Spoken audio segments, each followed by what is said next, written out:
I walked onto my porch and froze. My chair, my favorite chair, the one I'd spent decades sitting in, watching sunsets and sipping my evening coffee, was gone. My own children were there, laughing, as if I didn't even exist. They didn't just take a seat, they took a piece of me, a ritual I had cherished for years. I clenched my fists, my heart pounding, and I smiled. But it wasn't a friendly smile. No. They had no idea what was coming. They thought it was just a chair. But I was about to take everything they loved. I stood there, frozen, as the evening breeze stirred the leaves around my porch. The smell of fresh-cut grass mixed with the faint aroma of their coffee, and it all felt wrong. My chair, the one I had polished every weekend, the one where I had planned my evenings for years, was claimed by my own children. They lounged there as if they had every right, their laughter cutting through the quiet like a knife. I could hear the scrape of the chair legs on the wooden floor, the soft creak that used to be comforting now sounding like a taunt. My grandson leaned back, kicking his feet toward the railing, oblivious to the storm building inside me. "I thought this was the perfect spot," my daughter said, flashing a grin as she sipped her coffee. "Guess we'll just make it ours now."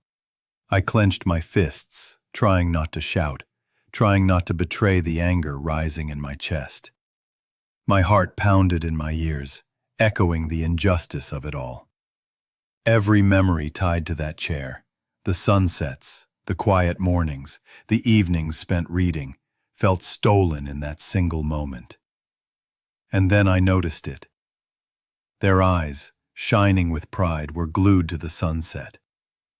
The view, the very thing that had made this porch my sanctuary, was theirs now, or so they thought. I inhaled slowly, feeling the weight of years, the quiet sting of disrespect, and a slow, deliberate idea began to take root. They had taken my seat, yes, but they hadn't even imagined how far I could go. Before I tell you what happened next, I need to ask you something. What would you do if someone stole your favorite spot, the one place that's been yours for decades? Would you shout, walk away, or plan something smarter? Tell me in the comments. I really want to hear your ideas. And if you think a little poetic justice is in order, hit that like button so I know I'm not alone in thinking some lessons need to be taught. Don't forget to subscribe. I've got more stories coming that they'll wish I'd never told. I've always loved my porch. Not just for the seat, not just for the view, but for the quiet, the feeling that time slowed down just for me. When I was younger, my father built this house with his own hands, every nail hammered with care, every plank of wood measured for comfort and longevity. My mother would sit beside him in the evenings, sipping tea, and I'd remember the smell of her perfume mingling with the scent of the garden. Even as a child, I understood that this porch wasn't just a structure, it was a haven, a place where life made sense. As I grew older, that chair became my ritual. Every evening, without fail, I would settle into it with a book, or sometimes just my thoughts. The chair faced the west, where the sun dipped low into the horizon, setting the sky ablaze with golds and pinks. Those sunsets were mine. I'd sit there through storms and calm nights alike, feeling the wind on my face and the creak of the wood beneath me. The neighborhood kids would play, the birds would settle into the trees, and for those few precious moments, the world felt entirely peaceful. My children grew up in this house. They spent summers running across the lawn, winters curled up with blankets on that very porch. They laughed, they cried, they argued. And yet, even with all that, they always knew the chair belonged to me. At least, that was the unspoken rule. We never needed to say it. Respect for the old ways ran quietly beneath the surface of our lives. But time changes everything, doesn't it? Even the most sacred places become targets for disregard. My children grew older, and the world grew faster.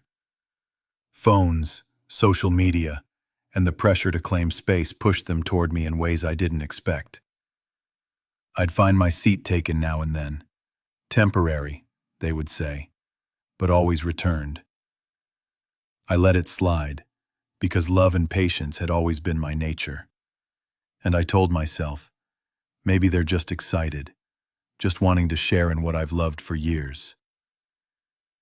Then came the evening that changed everything. I returned home, expecting the familiar comfort of the chair beneath me. Instead, I found it occupied, not by a visiting friend, not by someone helping me, but by my own children. They lounged as if they owned the space, laughing, joking, completely oblivious to the history etched into the wood beneath them. The sight felt like a punch to the gut. The air itself seemed heavy, carrying the laughter like an insult. I tried to reason with myself. Perhaps I was overreacting. Maybe it was just a chair. But deep down, I knew it wasn't just a chair. It was the culmination of decades of memories, of quiet evenings spent thinking, dreaming, reflecting. It was my anchor in a world that seemed to rush past me more quickly each year. And now, they were sitting there, mocking the very rhythm of my life. It wasn't just the seat they took, it was the view. I watched as they leaned back, cups of coffee in hand, eyes fixed on the horizon, completely unaware of the sacredness of the moment I'd cherished for decades. The pinks and golds of the sunset, the gentle sway of the trees, the laughter of children fading into the evening, all of it belonged to them now. Or so they thought. Every fiber of my being bristled at the audacity, and I realized something crucial in that moment. I wasn't powerless. Time had given me patience, wisdom, and the quiet cunning that comes from years of observing the world. I could let this slide, or I could act. I could plan. I could remind them that respect isn't just earned in words, but in acknowledgement of what came before. I spent that night thinking, recalling every sunset I had watched alone, every evening spent reading as the sky burned brilliant hues, every quiet conversation with my late wife on this very porch. The memories, once comforting, now fueled a simmering fire. And I knew when morning came that this wasn't about anger or spite. It was about justice. About reclaiming what was mine. Not violently, not angrily, but cleverly. Poetic justice, I decided. That would be the only way. By the next day, the idea had formed fully in my mind. I didn't need to yell. I didn't need confrontation. I had other tools, older and sharper than any words could ever be. And when I caught sight of the neighboring property for sale, empty and waiting, I felt a thrill I hadn't known in years. Opportunity, patience, strategy. The sunset wasn't going anywhere, and neither was I. But perhaps my children's enjoyment of it would. Yes, I thought as I poured another cup of coffee that evening. Staring at the horizon they had claimed as theirs, it was time they learned a lesson they would never forget. The days that followed were worse than I'd imagined. At first, I hoped it was a one-time thing, a childish prank, a temporary oversight. But no. Each evening I returned to my porch and found my chair taken again. Sometimes it was my daughter, lounging with a book and a smirk. Other times, my son sprawled across it with his laptop, taking calls and laughing with friends as if the chair, the porch, and even my presence were invisible. The porch wasn't just being claimed, it was being disrespected, desecrated almost, by the people who were supposed to honor it. One evening, I sat nearby in the garden, pretending to admire the roses I'd planted decades ago. I watched as they tilted back in the chair, sipping their drinks, watching the sunset I had always considered mine. The audacity of it was breathtaking. They weren't just taking a seat. They were taking my memories, my rituals, my sense of peace. Every detail mattered. The way my granddaughter kicked her legs lazily, the faint clatter of the cup on the railing, the soft hum of their conversation. All of it was an insult, and they didn't even notice. Then came the second betrayal. My neighbor, whom I'd helped countless times, watering plants while he was away, lending tools without a second thought, mentioned casually over the fence that they had been bragging about taking the old man's chair at the local cafe. My own children were sharing the humiliation with others, laughing as if it were a badge of honor. I felt a cold weight in my chest, a mix of fury and disbelief.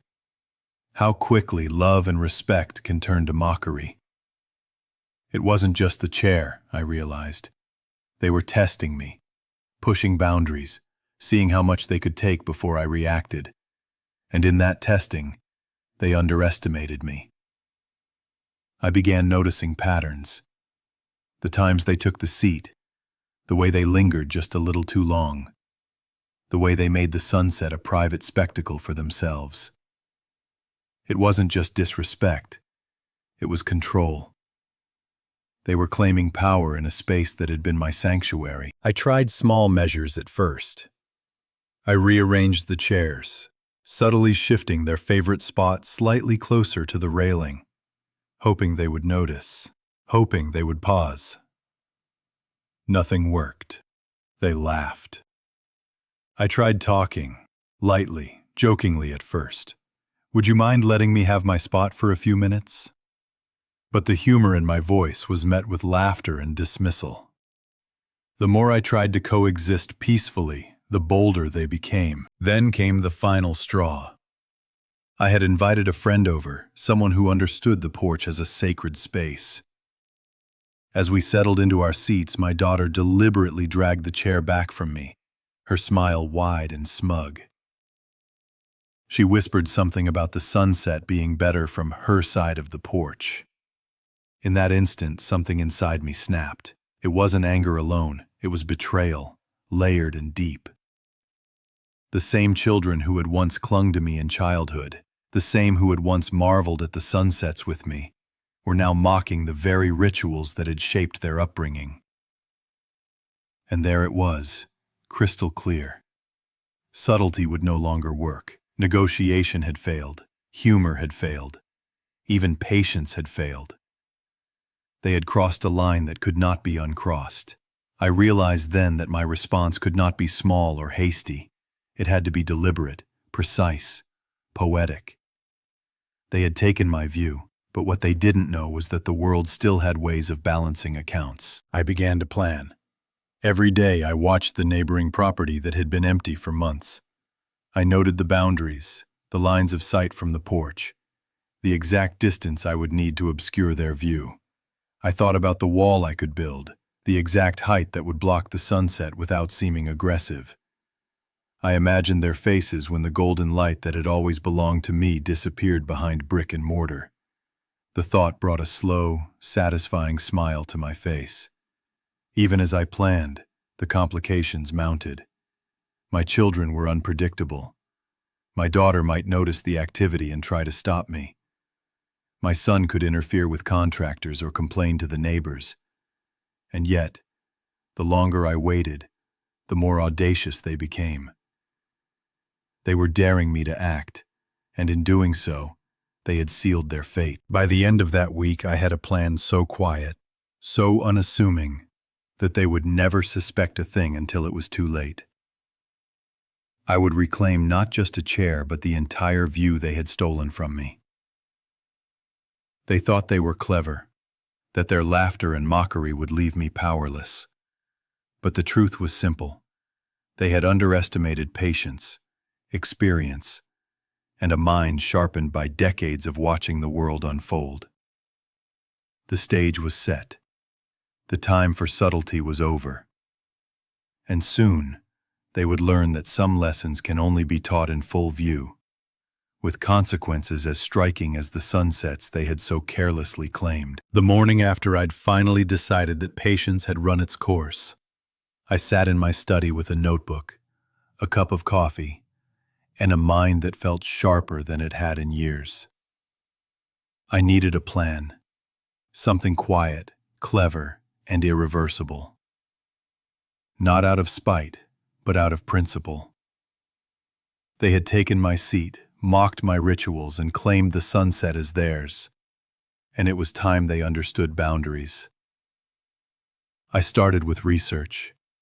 The neighboring property had been vacant for months, its windows dusty, its lawn overgrown. I visited the county office to confirm ownership details, zoning laws, and construction permits. Everything was in order. It wasn't a gamble. It was a calculated move. By the end of the morning, I knew I could buy it, build on it, and legally block the view without breaking a single regulation. The thrill of having the rules entirely on my side brought a mischievous grin to my face. Next came the design.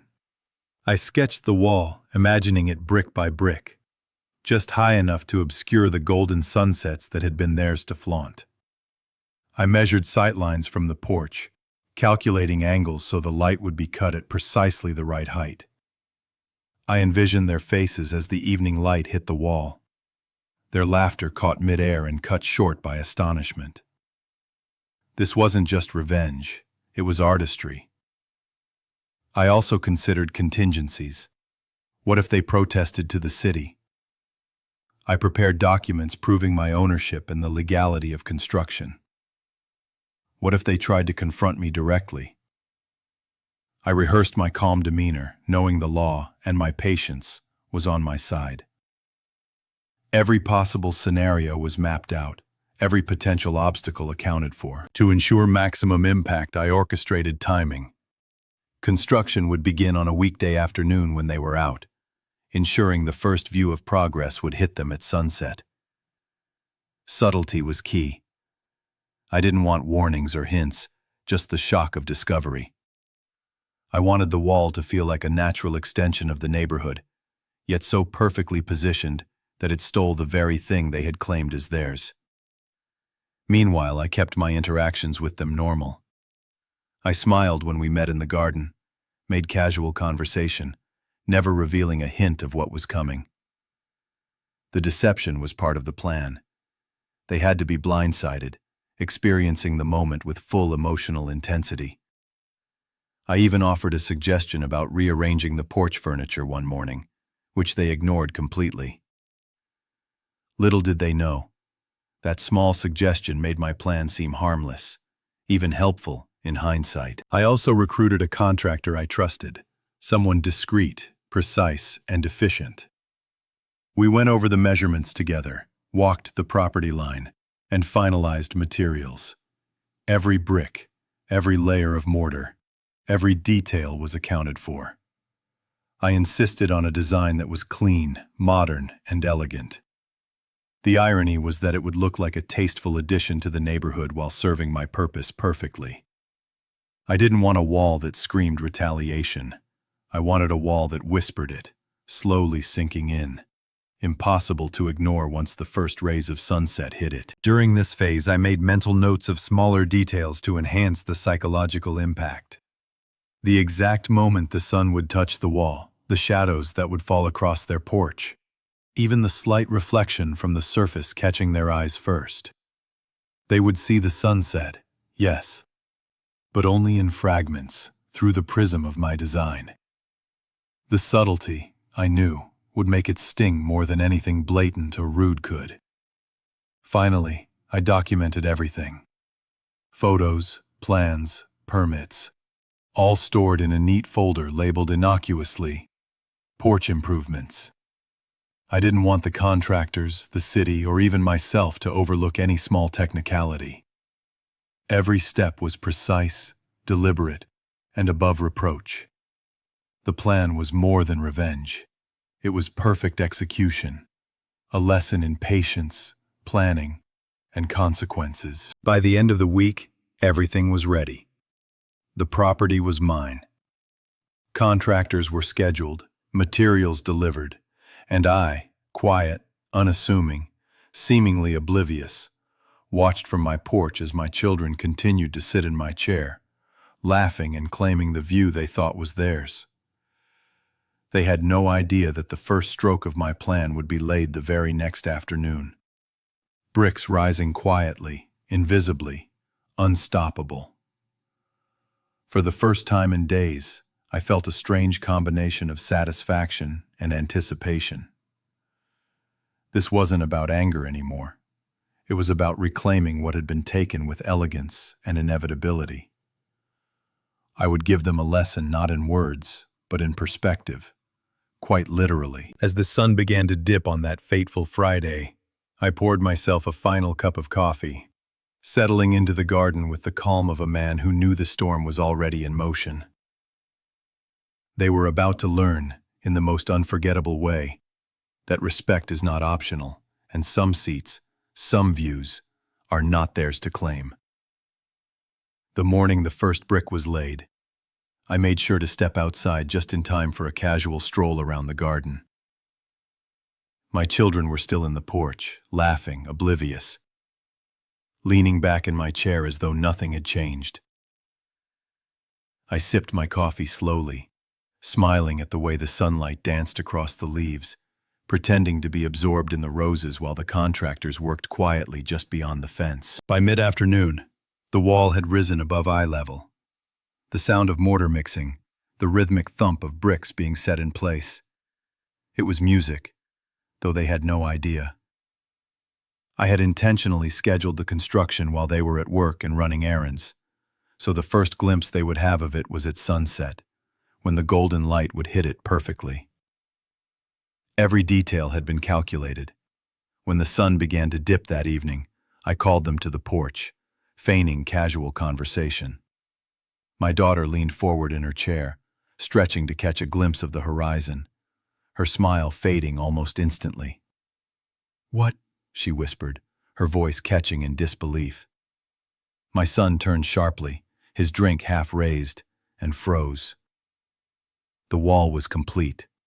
Standing there in all its clean, elegant defiance, it blocked the sunset entirely, turning what had once been their prize into an impenetrable barrier. For a moment, there was silence.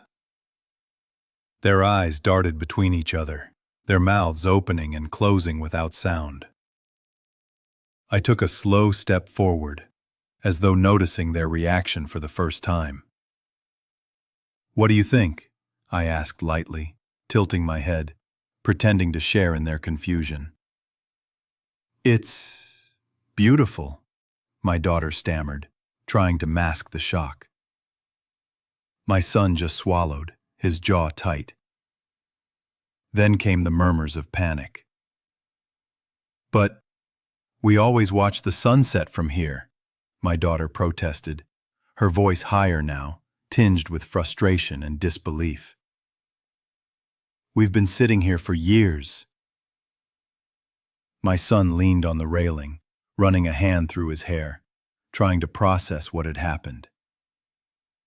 The realization that their golden view, their claim to privilege, had been removed, not through argument or confrontation, but silently, deliberately, sank in. I walked slowly to my chair, the one they had stolen so many times, and settled in. The familiar creak of the wood under me seemed to punctuate the moment. "I suppose you didn't expect this," I said, letting the words hang. "All the sunsets you've taken from me, gone, just like that." My voice was calm, almost gentle, but it carried the weight of decades of overlooked respect. Their reactions were priceless. My daughter's face turned red, a mix of embarrassment and frustration. My son tried to speak, but no words came out. He could only gape at the wall that now dominated the horizon. I could see the irony hitting them. The chair may have been theirs for a moment, but the view, the symbol of freedom and quiet joy, had always been mine. And I had reclaimed it in the most satisfying way. I didn't gloat.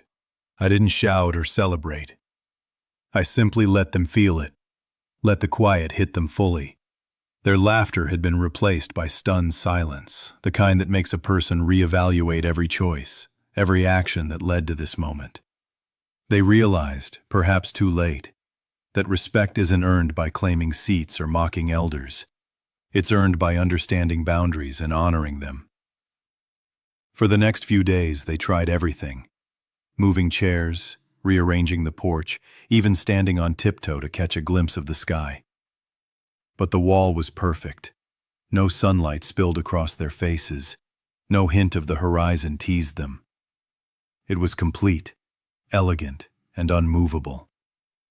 And each time they glanced at it, I saw their frustration, their envy, and a flicker of the humility they had long avoided. Neighbors began to notice too, some whispering about the sudden addition.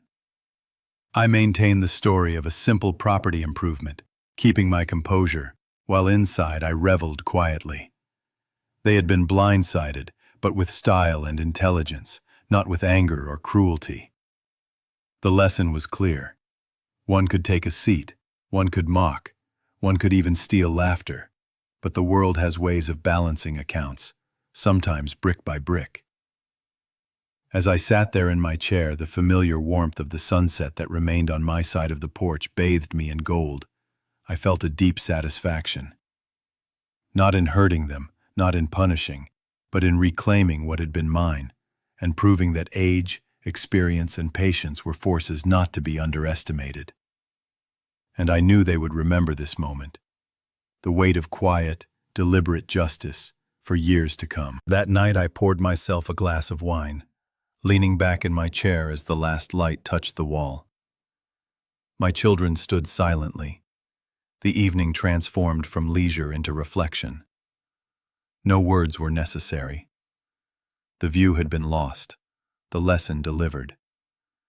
And somewhere in the quiet, I could hear the satisfaction of a job done right, of boundaries respected, of a grandfather finally claiming what was his.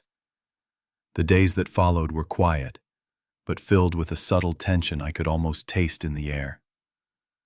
My children avoided the porch at sunset, the wall standing between us like a silent teacher, reminding them of respect, boundaries, and the consequences of taking what wasn't theirs. I didn't gloat. I didn't need to.